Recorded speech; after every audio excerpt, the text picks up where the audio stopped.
So it starts with thread 1, then thread 2 start, because thread 1, after printing out 2, 0, it is waiting for 200 milliseconds. By that sleep mode, when the thread 1 method goes for sleep mode, thread 2 method gets executed, it prints out 0, 1, 2, 3, 4, 5, 6, 7, 8, 9. Yeah. Then you can see that thread 1 is printed out, then after that 200 milliseconds 2, after 200 milliseconds 3, after 200 milliseconds 4, 5, 6, 7, 8, 9. This is to be watched, how the thread works. You can see this now. See. That's the behavior of sleep. I hope I'm clear. Yeah. All right. Let's start moving ahead with another method. It's called the abort method. So what is the abort method used for? To terminate a thread while it is executing. So it raises thread abort exception if abort operation is not done. Raises this exception if abort operation is not done. Let's see an example of this. Is in 6th, you can see multi-threading abort method. Let's make this as a startup project and run this. Again, the class myThread, which has a non-static method called thread1, which will execute from 0 to 9. And I have used thread.sleep out here in thread1. There's another class which has the main method. Okay, I've just used console.writeLine, starting of main thread, for example. Now I've created 2 threads with the thread class object, and with the instance of myThread class object, I've called the thread1. These are the non-static method. Non-static method should be called with the instance of the myThread class. That's what has been done. Mhm. Now both the threads are using, both the threads that I have created are using thread1 method of the myThread class, which has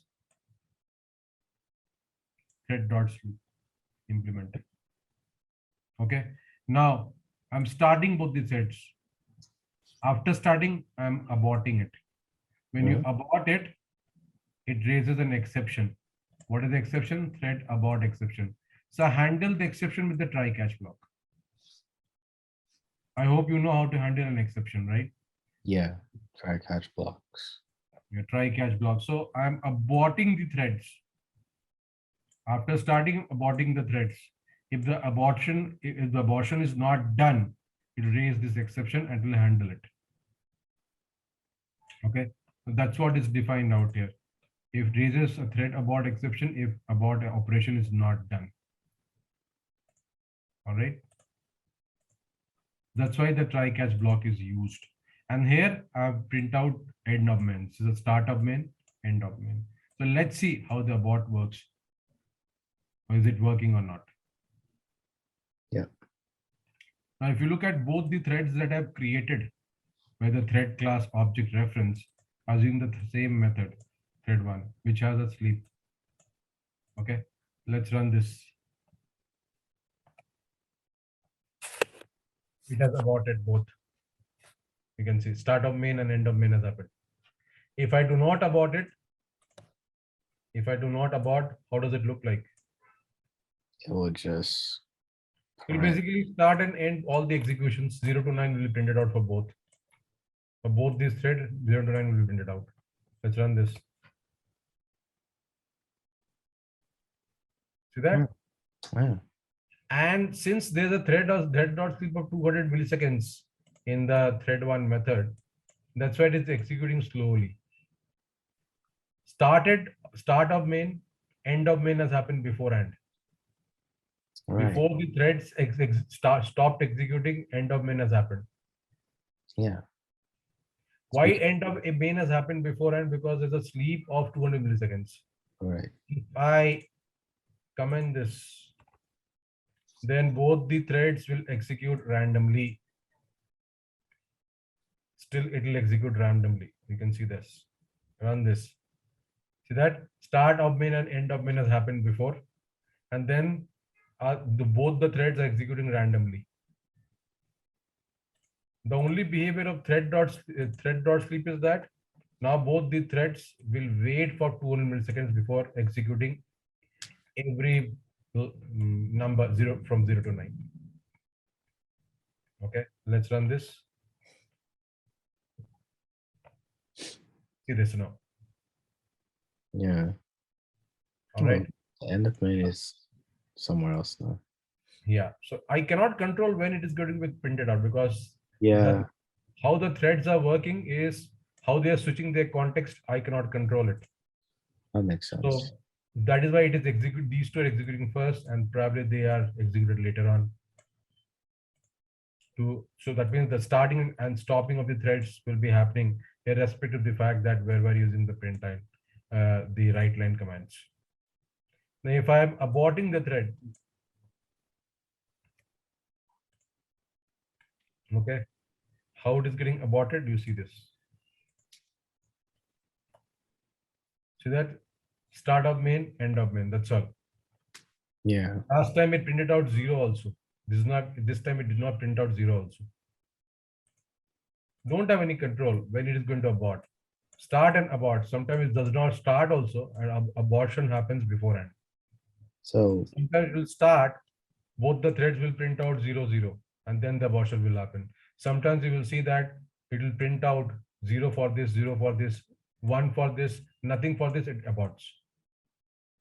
so within the public static void main method, the order of execution is completely Now it has random. printed out 0, you can see that. Yeah.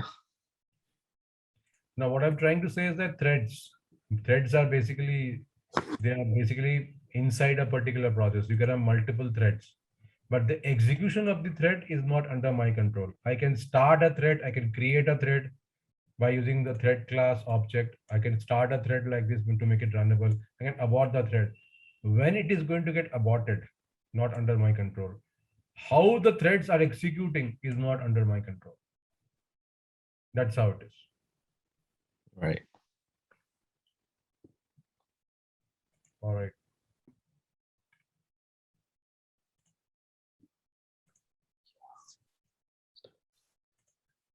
About and then the join method. So what's the join method? It causes all the calling threads to wait until the current thread, that is the join thread, is terminated or complete its tasks. So it's something like that. I was telling you, we have 1, 2, 3, 4, 5, 6 threads. Now I've started all the threads. Now for this thread, I've used the join method. Okay, so this thread will start and execute and end. Then the rest of the threads will execute randomly. Oh, okay. All right, so let's see that. Let's see with an example.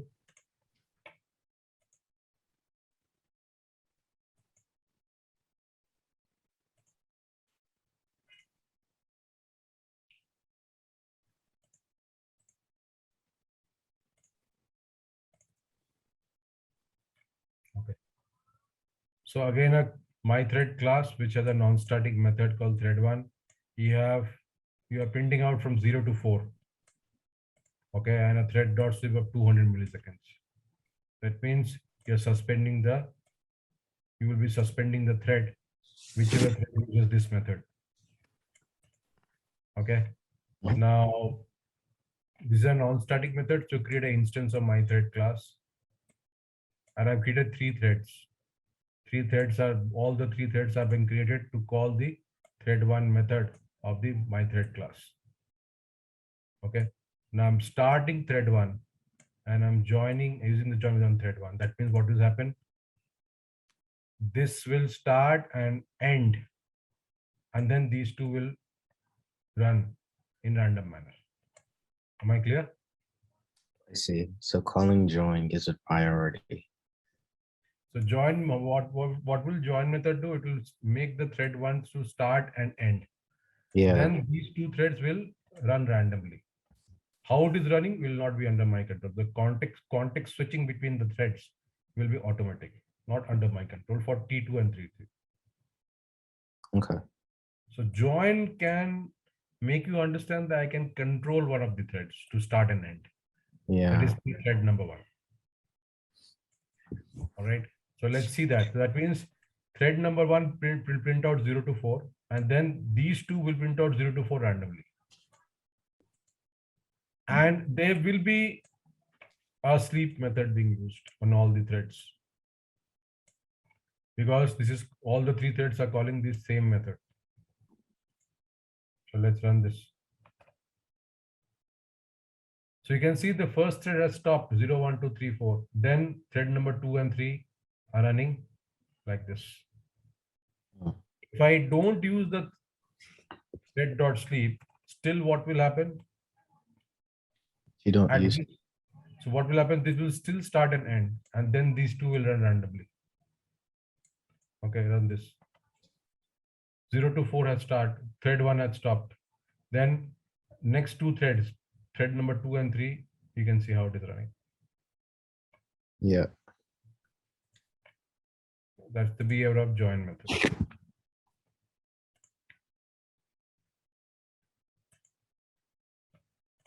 Okay, next is the naming thread. How to name a thread within the name property. We can change or get the name of the thread by using the name property of the thread class. So let's see an example where we are setting and getting the names of the thread. Both. So let's say name property, this one. Make it add a startup and call this. So let's say that in the my thread class, there's a method, non-static method called the thread one. I am making this as the current thread. Okay. And I want to get the name of this, which thread is running. So where is the name given? The name is given out here. And this method is being called in all the three threads that I've created. That means all the three threads are using the thread one method of the my thread class. You can see that.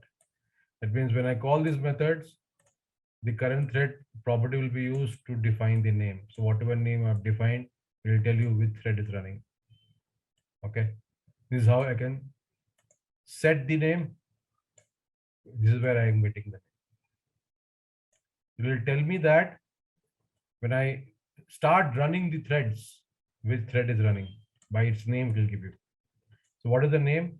For example, player 1 is running. That is what it will print out. Let's say player 2 is running first. So player 2 is running. That's how you can set and get a name of the threads. So you have three threads. That is why you are given names of the three threads. You have started running the three threads. You have called the thread one method, which passes on to get the name of the thread. How do you get the name? First, use the current thread method. What is the current thread method? Gets the currently running thread. That is the current thread property will do. This return the thread class, get the name which is running, currently running.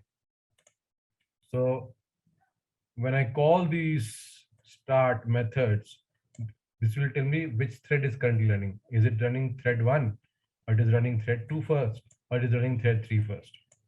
If it is running thread 3 first, it will print out player 3 is running. If it is running thread 2 first, it will print out player 2 is running. That's how it is working.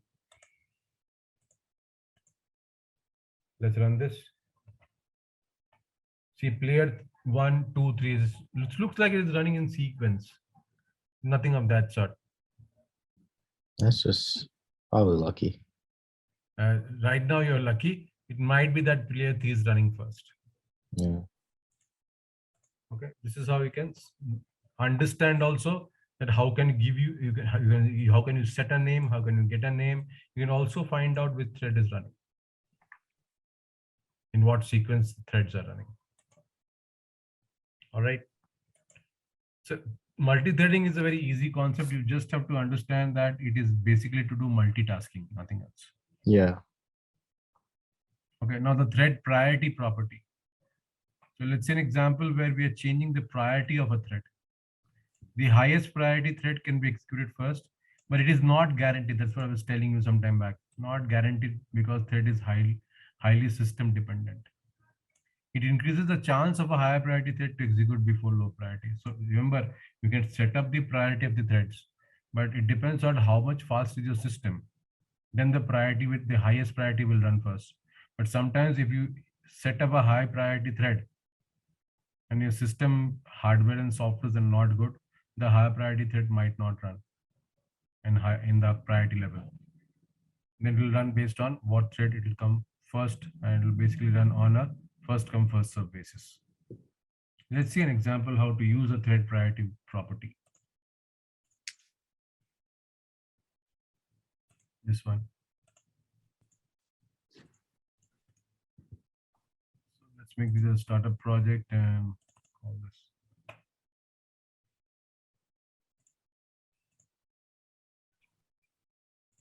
Let's close all this.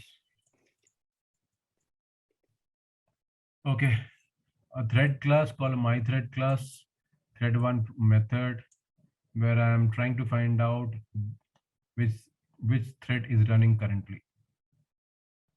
Okay. Now main method, I've created 3 threads called the thread one method. I've named the threads player 1, 2, 3.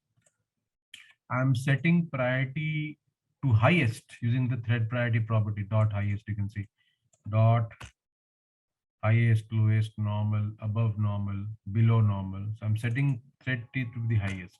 So this thread should run first based on priority. Thread 2 to be normal. Thread 1 to be at the lowest. This is how you set up the priority. But remember, setting up the priority does not always means that thread 3 will run first. I It see. also depends on system requirements, systems configurations. System Right. configuration is good, then this priority based thread will run first, and then this will run second, this will run third. Well, let's see how it is running. I've started to run the threads out here. Let's run this. Have I made this as a startup project? Yes. Control F5. 1, 2, 3 is running. So it is not running based on priority. And that's what I was telling you. You can Right. set the priority, but you do not have control which will run first, because it all depends on system configurations also. I see. All right. Now, thread synchronization. This is the important thing. What is synchronization? That is first we're going to understand it. It's a technique that allows one thread to access the resource from a particular time. No other thread can interrupt until the assigned thread finishes its task. The synchronization is a process which allows one thread to access the resources for the particular time. For a particular time period, the resources will be allotted to the particular thread. No other threads will interrupt that thread which is using that particular resource until the assigned thread finishes its task. So in multi-threading programming, threads are allowed to access any resource for a required execution time. Threads share resources and executes asynchronously. Accessing shared resources, that is data, is critical task that sometimes may halt the system. We deal with it by making threads synchronized. Okay. So it is mainly used in case of transactions like deposit, withdraw, that is where we have to synchronize our threads. Okay. So we cannot withdraw until we deposit, right? Can we basically withdraw without depositing? No. Possible. So that is why we have to synchronize our threads. So what is the advantage of thread synchronization? Consistency is maintained and interference of one thread over another is not there. If I synchronize the thread, one thread will finish this task by using the resources of the computer, and then the second thread will begin.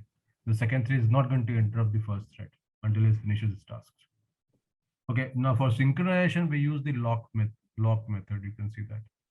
So we use the C# lock keyword to execute programs synchronously.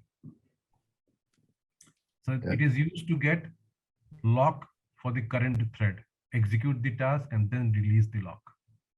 So lock property will lock the current thread, execute the task of the current thread, then release the lock for that particular thread.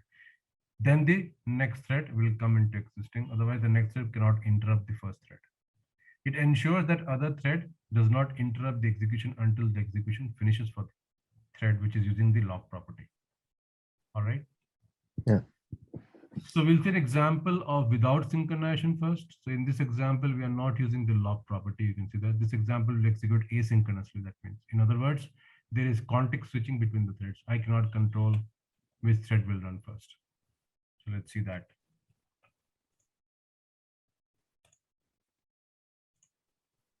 10th one is out here. Let me make this as a startup project. This is called as asynchronous, without the lock property. Mhm. All right, so there's a class called as a printer class. It's a printable table method. It's going to print out from 0 to 9. And there's a thread dot sleep of 100 milliseconds. Okay, that means wherever this method is used, in whichever thread class it is used, there will be a thread dot sleep. That means there will be a suspension of the thread.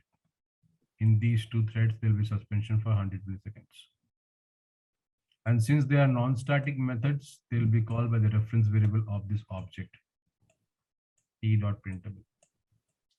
Starting the thread, you can see that there's no locking happening. So what will happen? These two threads will start and execute the results randomly. And you can see this, there's a no lock property used. Run this. Can you see? Mhm. Okay, since I've used thread.sleep, it is executing like this. The moment I basically come in this, it will execute like this. See this. Yeah. Randomly, the numbers are getting printed out from 0 to 9, 0 to 10 actually. 0 to 9, 1 to 10, sorry. Yeah. It's 1 to 10. Yeah. The moment I use thread.sleep, execution will take a bit amount of time and you will see as though the threads are working in sequential manner. It is printing out the result in sequential manner. Look at this. See that? Yeah. Okay, now use the lock method. So we are going to use the lock property out here. So thread synchronization example, going to use the lock. This will synchronize the threads. Okay, in other words, there is no context switching between the threads. In the output section, we can see that second thread starts working after the first thread finishes this task. So we'll use the lock property in the first thread.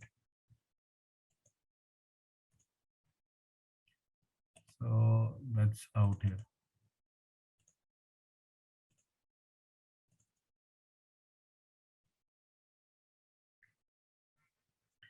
So same printer class, printable method, non-static method. This is the for loop starting from 1 to 10 will print out with the thread dot sleep of 100 seconds.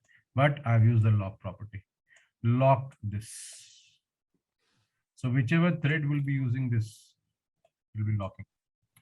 So lock this thread first. The thread will stop execution and then this thread will again work. This thread will use the lock property again. Once this finishes, then if you have the third thread, it will run. That's how it works. This is making the threads to work synchronously, where this first thread will execute and end by taking the resources. After it ends, the second thread is going to work. So locking technique. Lock. This means that particular thread, this particular thread, or this particular thread. That's the lock property. Got it. 11th, right? So let's run this. You can see now. So that first executes the first thread. Absolutely, when it executes the first thread, ends, and then it releases the lock. The lock is now to the second thread. When it prints out 10, the lock is released again by the second thread. So the execution of running. yeah, that makes sense. So would you say in a way it's similar to using the join method? Or no? Similar to? Like the join. Yeah, but join is used to join a particular thread. Right. So join is used after you start a thread. After you make a thread to run, you can use the join method. But this can be utilized across all the threads Yes. to make all the Across, threads work synchronously. That makes sense. I just like to find similarities between different concepts. Yeah, It's that is good. awesome. Yeah. That is really good. That's not bad. Okay. So that's multi-threading. That's fairly easy to understand, right? Yeah. It's fairly easy. All right. Now we can go to link. This is a huge topic by itself, but it's also very easy. It looks like it is advanced C sharp, but you just have to understand the concepts and that's all. It's very, very easy. Okay. Okay. So let's start the link concept. So link basically can be used to work with SQL with databases, can be used to work with arrays, can be used to work with collections. It has a huge kind of a usage, and we'll see the usage first. We'll see what is a link, then what are the operators of link, what are the operations that can be performed with link, and then how to basically use link with different scenarios. So my deal basically is to show you codes out here apart from the theoretical viewer. The codes are already created, so you don't have to worry that I'm creating. Because when I start creating codes in front of you, I've seen people getting bored. So that is why I finish up the code and I can start explaining it better. Okay. You have too many, there are a lot of codes out here in Link. So I think there are a couple of projects you can see. A lot. Okay. We'll start covering it one at a time. All right.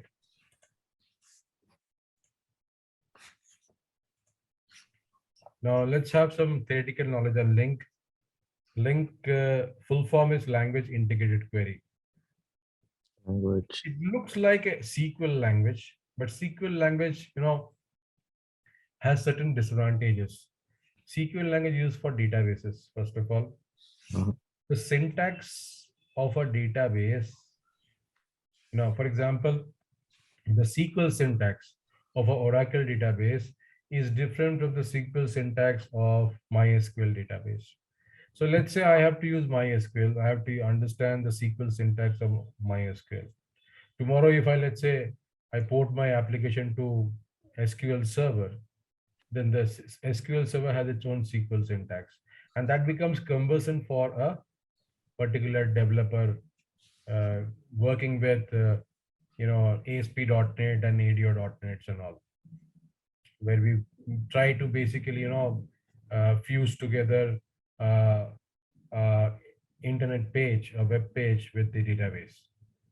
So that's basically cumbersome. So tomorrow, let's say I tell you, hey, Paul, you have to understand the syntactical rules of the SQL language used in Informix database server.